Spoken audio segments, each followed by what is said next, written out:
खूनी train, episode 8, रूहों का junction. अभी तक आपने सुना कि आर्यन और रिया विलापुर के उस खौफनाक स्टेशन और अस्पताल के मायाजाल से बचकर शहर तो लौट आए, लेकिन कालरात्रि एक्सप्रेस ने उनका पीछा नहीं छोड़ा। आर्यन को पता चला कि उसके पिता ने उसे बचाने के लिए एक खूनी समझौता किया था। और एपिसोड 7 के अंत में जब रिया ने विलापुर के तहखाने में तांत्रिक की शक्तियों को नष्ट करने की कोशिश की तो एक भयानक विस्फोट हुआ। आर्यन ने रिया को तो बचा लिया, लेकिन वो खुद उस अंधेरे का हिस्सा बन गया और अब वो उस खूनी ट्रेन का नया चालक बन चुका है। शहर का वो मुख्य चौराहा जहां दिन भर हजारों गाड़ियों का शोर और लोगों की गहमा गहमी रहती थी, आज रात 11 बजे किसी श्मशान की तरह खामोश पड़ा था। पीली स्ट्रीट लाइटें रह रहकर झपक रही थी, मानो वे भी उस आने वाले खतरे को देखकर कांप रही हों। रिया अपने घर की खिड़की के पास खड़ी थी। उसकी आंखें सड़क के उस मोड़ पर टिकी थी जहां से कालरात्रि एक्सप्रेस के आने का अंदेशा था। उसके हाथ में वही पीला टिकट था जो अब धीरे धीरे काला पड़ रहा था। उस पर लिखा आर्यन का नाम अब चमकने लगा था, जैसे वह रिया को चिढ़ा रहा हो। रिया के कानों में अभी भी आर्यन की वो ठंडी हंसी गूंज रही थी, मैं अब इस ट्रेन का नया ड्राइवर हूं। अचानक सन्नाटे को चीरती हुई एक आवाज आई।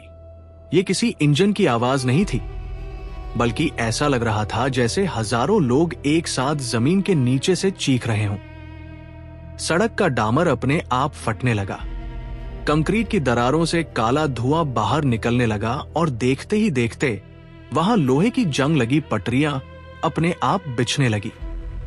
रिया ने देखा कि वे पटरियां उसके घर की ओर नहीं, बल्कि शहर के सबसे व्यस्त जंक्शन की ओर जा रही थी। विलापुर का वो खौफनाक मंजर अब उसके शहर की जड़ों में समा रहा था। रिया ने अपना बैग उठाया। उसे पता था कि भागने का कोई फायदा नहीं है।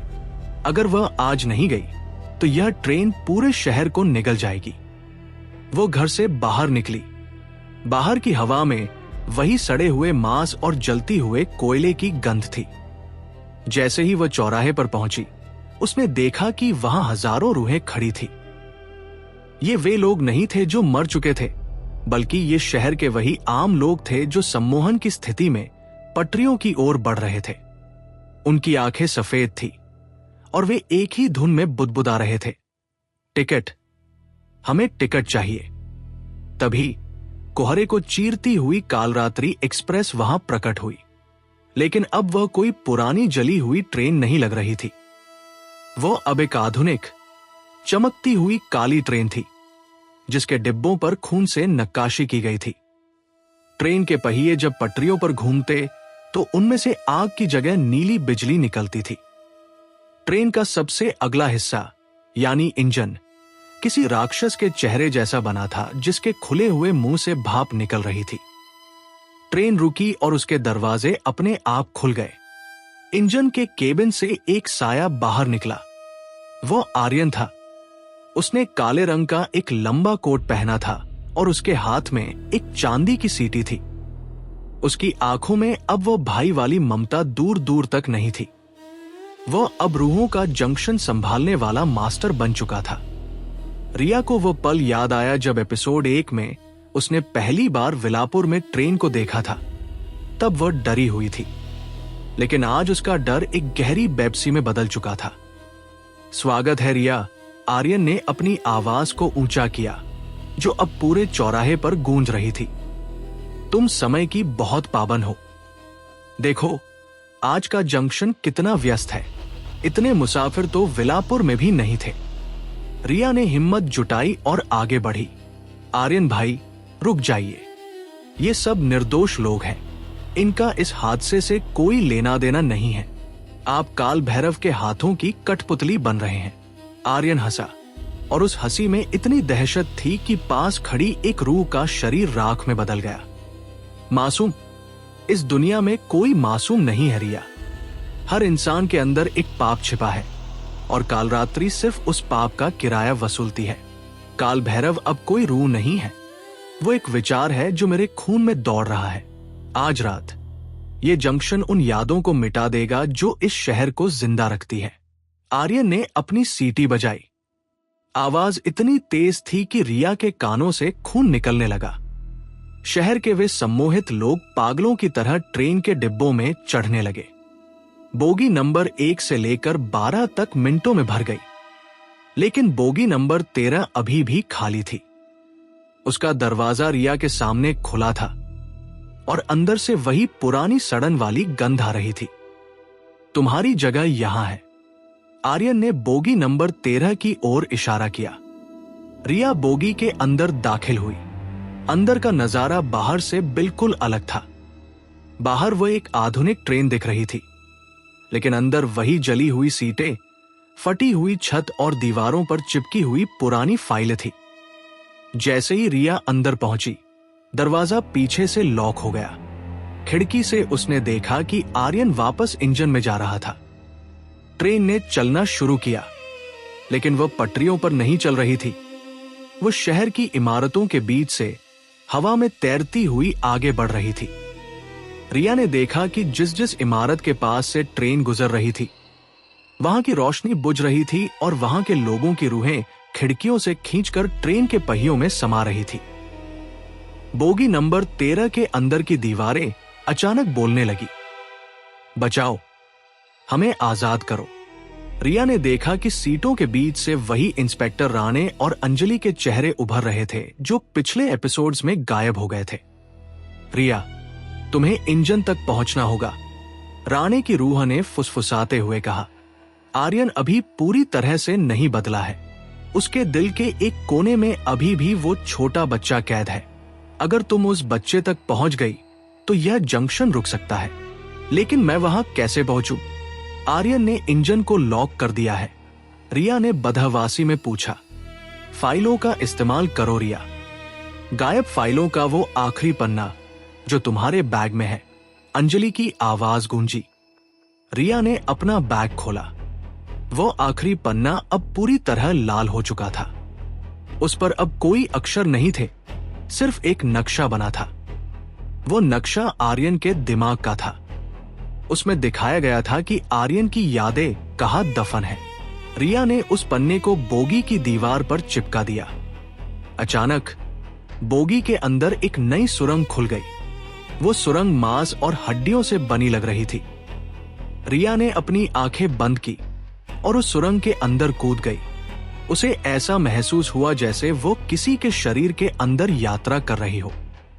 उसे आर्यन के बचपन की आवाजें सुनाई दी, उसके पिता के साथ उसकी बातें, उसकी मां की लोरी, और फिर वो भयानक रात जब विलापुर में सब कुछ जल गया था। वह सुरंग उसे सीधे इंजन के केबिन के पीछे ले आई। वहां एक छोटा सा कांच का झरोखा था। रिया ने अंदर झांका। आर्यन ड्राइवर की सीट पर बैठा था, लेकिन उसके हाथ नियंत्रण पर नहीं थे।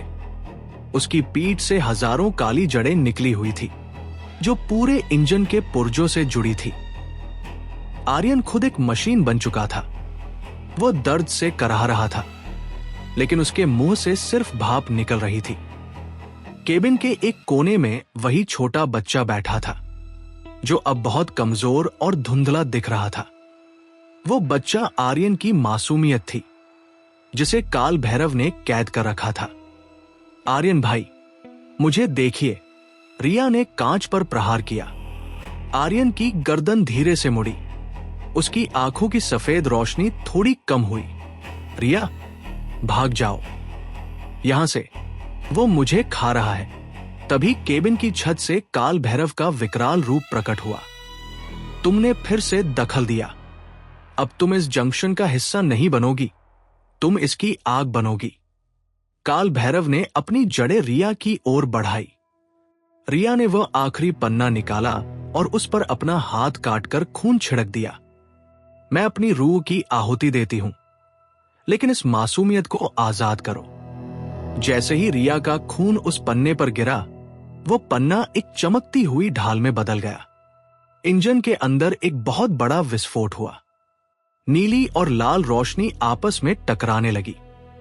वह छोटा बच्चा अचानक चमकने लगा और उसने आर्यन की पीठ से जुड़ी उन काली जड़ों को काटना शुरू कर दिया। आर्यन जोर से चिल्लाया। पूरे शहर में भूकंप जैसे झटके महसूस हुए। कालरात्रि एक्सप्रेस का इंजन 2 हिस्सों में बंटने लगा। रूहें जो बोगियों में कैद थी, वे खिड़कियों से बाहर निकलने लगी और वापस अपनी इमारतों की ओर भागने लगी। लेकिन काल भैरव हार मानने वाला नहीं था। उसने अपनी पूरी शक्ति समेटी और इंजन के अंदर एक काला छेद बना दिया। अगर मैं नहीं रहूंगा तो कोई नहीं रहेगा। इंजन तेजी से उस अंधेरे छेद की ओर खींचने लगा। आर्यन ने अपनी जड़ों से रिया को पकड़ लिया और उसे खिड़की से बाहर धक्का दे दिया। आर्यन भाई, नहीं, रिया चीखी। अलविदा रिया। इस बार सच में, आर्यन ने मुस्कुराते हुए कहा। उसकी आंखें अब बिल्कुल सामान्य थी। ट्रेन का इंजन उस अंधेरे छेद में समा गया और एक बहुत बड़ा धमाका हुआ। पूरी सड़क रोशनी से भर गई। जब रिया की आंख खुली, वो उसी चौराहे पर पड़ी थी। सुबह के 4 बज रहे थे। सड़क बिल्कुल सामान्य थी। कोई पटरियां नहीं थी, कोई दरारें नहीं थी। लोग अपने घरों में सो रहे थे, जैसे कुछ हुआ ही ना हो। रिया उठी और लड़खड़ाते हुए अपने घर की ओर बढ़ी। उसे लगा कि सब खत्म हो गया। आर्यन ने खुद को खत्म करके शहर को बचा लिया। लेकिन जैसे ही उसने अपने घर का दरवाजा खोला, उसने देखा कि उसके हॉल की दीवार पर एक बड़ा सा नक्शा टंगा है। उस नक्शे पर पूरे देश के रास्ते बने थे और उन रास्तों के बीचों बीच एक काली बिंदी तेजी से एक शहर से दूसरे शहर की ओर बढ़ रही थी। मैप के नीचे एक छोटी सी पर्ची चिपकी थी। उस पर लिखा था, जंक्शन बदल गया है रिया, अब मैं तुम्हारे पास नहीं, तुम्हारे भविष्य में हूं। अगली मुलाकात प्लेटफॉर्म नंबर 0 पर। रिया ने खिड़की के बाहर देखा। दूर क्षितिज पर सूरज उग रहा था, लेकिन उस सूरज के बीच में उसे एक छोटी सी काली परछाई दिखी। एक ऐसी ट्रेन जो बादलों के ऊपर दौड़ रही थी। रिया को महसूस हुआ कि उसकी जेब में कुछ भारी है। उसने हाथ डाला तो वहां वही पुरानी गायब फाइल थी, लेकिन अब उसके पन्ने कोरे नहीं थे। उन पर रिया की अपनी मौत की तारीख लिखी थी और वह तारीख आज की ही थी। अचानक घर के पीछे वाले हिस्से से वही रेल की सीटी सुनाई दी, लेकिन इस बार वो आवाज जमीन से नहीं, बल्कि रिया के आईने के अंदर से आ रही थी। आईने के भीतर आर्यन खड़ा था और उसके पीछे खड़ी थी अंजलि, जिसके हाथ में 2 टिकट थे। क्या आर्यन ने रिया को बचाने के लिए खुद को कुर्बान किया था, या वो उसे एक ऐसे जाल में ले आया है जहां से कोई वापसी नहीं है? क्या वो काली बिंदी जो नक्शे पर दौड़ रही है, वो रिया की अपनी धड़कन है? और सबसे बड़ा सवाल, क्या प्लेटफॉर्म नंबर 0 वाकई इस दुनिया में है, या रिया अब मर चुकी है? सफर अभी खत्म नहीं हुआ है, बल्कि अब तो पटरियां रिया की रूह के अंदर बिछनी शुरू हुई है। क्या रिया उस आईने के पार जा पाएगी? और क्या आर्यन वाकई उसका भाई है, या काल भैरव का सबसे खतरनाक छलावा? क्या होगा जब रिया उस गुमनाम प्लेटफॉर्म नंबर 0 पर पहुंचेगी, जहां समय खुद मर जाता है? जानने के लिए जरूर सुने खूनी ट्रेन का अगला एपिसोड, बोगी नंबर 14।